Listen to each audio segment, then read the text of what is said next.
শুনেন, আমি যখন মানে বাংলাদেশে আসলাম তখন আমি ক্লাস 8-এ।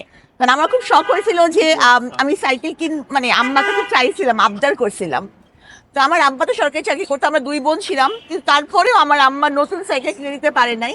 একটা পুরান সাইকেল আম্মা কিনে নিয়ে আসছে। হ্যাঁ, তো পুরান সাইকেলে উঠার পরে দেখি পুরান সাইকেলে তার মানে এগুলাকে কি জানি বলে, স্পাইক বলে বোধহয়, স্পাইক বার হয়ে আসছে। তো সে পড়ে গিয়ে আমার সাইকেলটা অনেকখানি হাত কেটে গেল।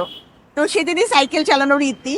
কিন্তু সাইকেল আমার বাবা মা আমাকে, মানে আব্বা সরকারি চাকরিজীবী, সরকারি কর্মকর্তা হওয়া সত্ত্বেও আমাকে সাইকেলটা কিনে দিতে পারে নাই। আমার মনে অনেক কষ্ট ছিল। তো আমার সেই ছোটবেলার একটা মনে হয় যে সেই এটা আমি এই ভাইয়ার এইটা যখন শুনলাম, ভাইয়া উনার কথাটা বললো, আর আমাদের সবার বাড়ি কিন্তু দিনাজপুর। হ্যাঁ, তো এই একটা টান তো অবশ্যই আছে।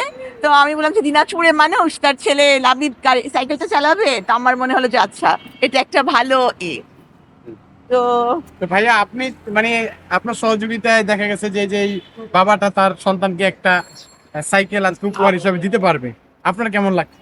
আমার সহযোগিতা না, আমি জাস্ট ইনফর্মার। আমি বেসিক্যালি রিক্সায় যখন উঠি, তো রিক্সায় ওঠার সময় রিক্সাওয়ালা আমাদের সাথে কথা বলি যে কোথায় বাসা। ম্যাক্সিমাম রিক্সাওয়ালার বাসা থাকে আমাদের উত্তরবঙ্গের। তো উত্তরবঙ্গের মানুষের সাথে কথা বলতে ভালোই লাগে, মিশে যাই তাদের সাথে। তো যখন ওনার এই বিষয়টা শুনলাম যে দুইজনেই এবার ওনার মেয়ে যখন 3য় শ্রেণী থেকে 4র্থ শ্রেণীর প্রথম হইলো, এবং ওনার ছেলে আবার 4র্থ থেকে 5ম শ্রেণীতে প্রথম হইলো, তখন আমার কাছে মনে হলো না, ওনার জন্য যদি কিছু করা যায়। তা আমাদের প্রতি ওনাদের এক্সপেকটেশন বেশি, কিন্তু আমাদের কাছে তো সেই পরিমাণ ক্যাপাবিলিটি নাই। তো আমরা সেই ক্ষেত্রে তখন আমাদের সোর্স ইউজ করি। তখন আপুকে ফোন দিলাম, আপু বললো, আপুও দিনাজপুরে বাসে আমাদের এলাকায়।